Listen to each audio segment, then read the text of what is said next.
Welcome back to the Millikin Minute podcast, everyone. I'm Dane, Lisser, Director of Media Relations and Publications, and today we are joined by Amber Lusvardi, who is a instructor of political science at Millikin.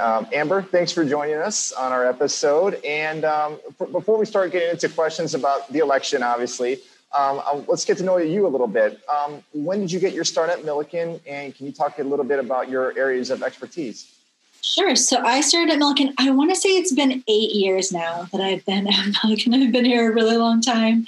So my particular areas of expertise, I am our Americanist. So I teach pretty much all of our classes related to all things American politics. I also oversee our internship program, our capstone program.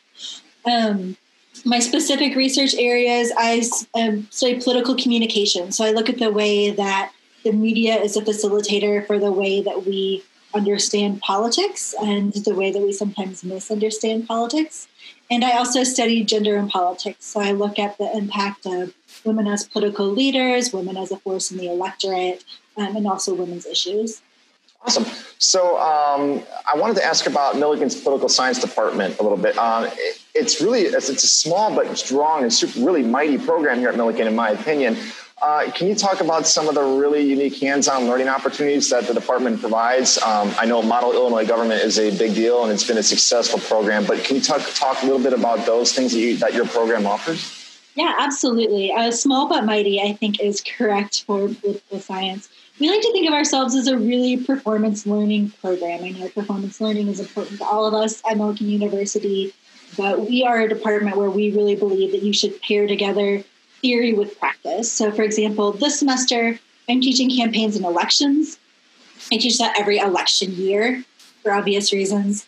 And so my students in campaigns and elections, they get to listen to me in class drone on about campaign theory and why campaign strategy works or doesn't work the way that it does. My students also all volunteer on an actual political campaign.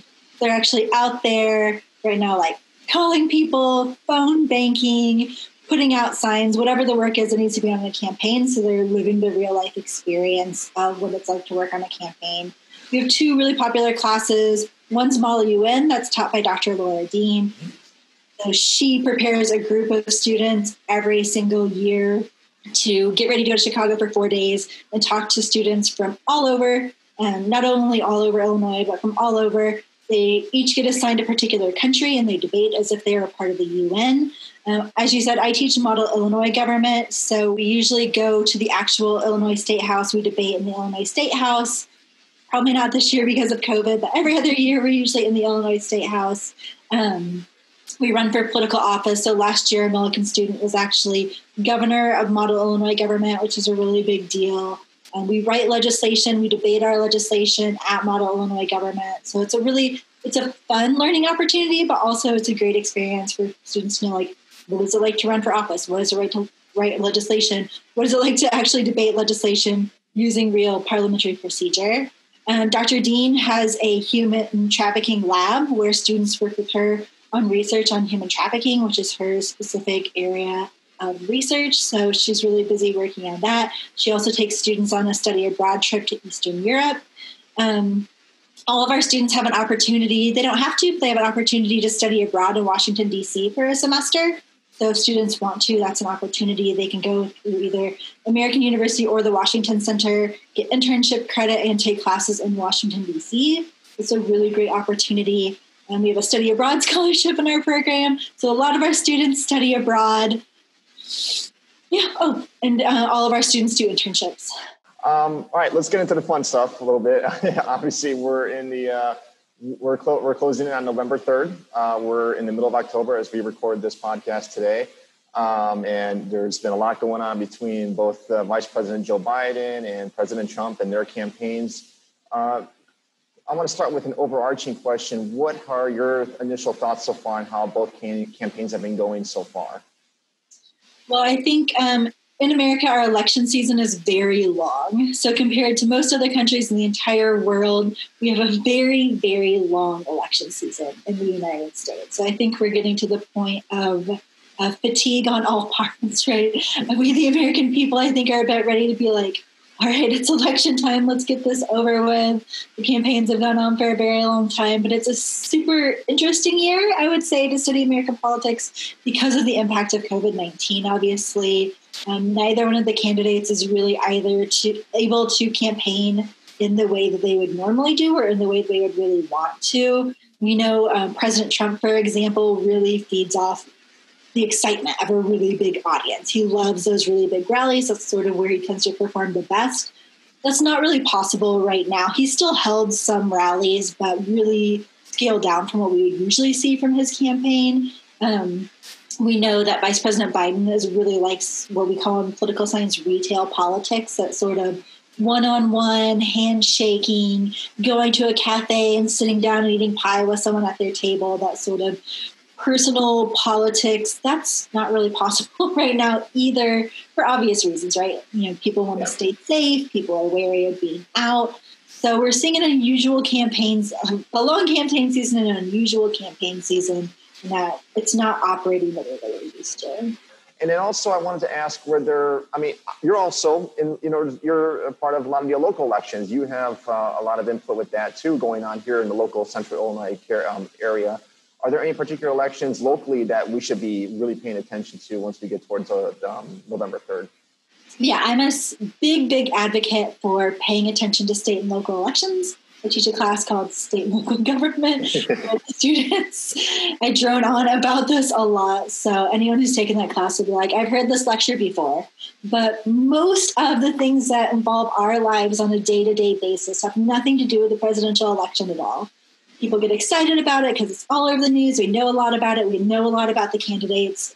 But the people who are making decisions on a day-to-day basis that most impact our lives are actually our local legislators, are the people who are on our city councils, who are on our school boards, who are on our county boards, our state legislators. They're making most of the rules and laws that we're paying attention to every day. When we roll out of our driveway come February and it snowed a few times and your car just falls into a big old pothole, no one in the White House cares about that, but our local officials do. Those are the people you can call and talk to about. So we have countywide elections, you have county board elections, you have a state's attorney's election coming up on this ballot, as well as state rep. So our current state rep, Sue Scheer, she's up for re-election in this upcoming election. So we have that state rep election.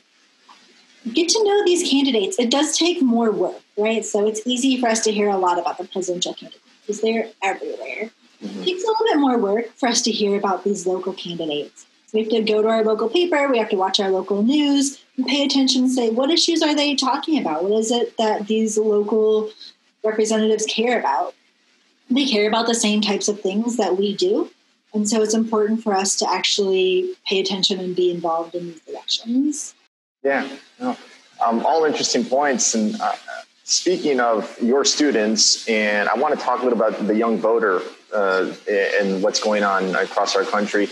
Is 2020 becoming the year of the young voters? Because it's posing to be a turning point when it comes to young people participating in the electoral process. It's definitely really hard to say right now. 2008 was a huge year for youth voter turnout. So we saw really big numbers for Obama. The first time Obama ran, a lot of young people went out and voted for Obama in 2008.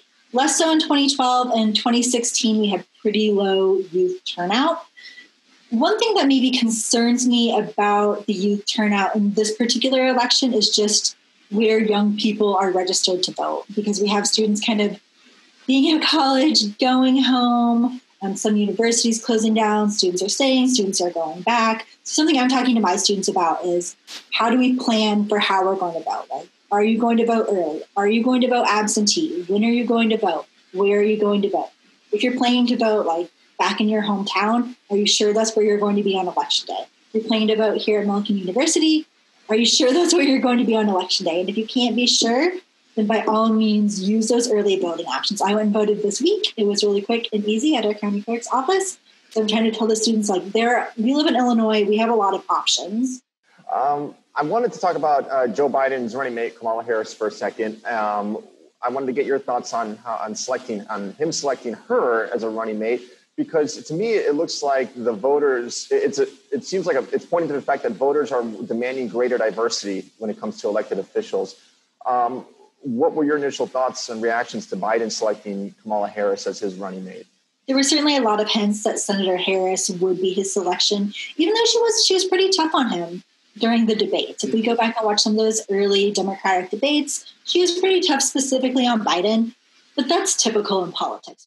Certainly, I think we heard from voters a certain amount of fatigue of being like, okay, we have two older white men to choose from. You know, we'd like to see a lot of difference in the political system. We'd like to see more women. We'd like to see more women of color. We'd like to see younger people in politics. Sometimes I joke with my students when I'll say, like, someone's 50 years old, and I'll be like, oh, they're young. They're only 50 years old. And they'll look at me like, 50 years old is young. I'm like, politics young. 50 is politics young. Great stuff, Amber. Again, thank you for joining us, and let's talk soon, and we can talk more about the results. Quick plug before you go. Absolutely, yes. On Election Day, our department, usually we put up a booth in the UC for people who come in and they have questions about voting or need information about voting. So you can also look for us on Election Day. Perfect. Sounds great. Amber, again, thank you, and we'll talk to you soon, and take care. Okay? Bye. All right. Bye. Thanks.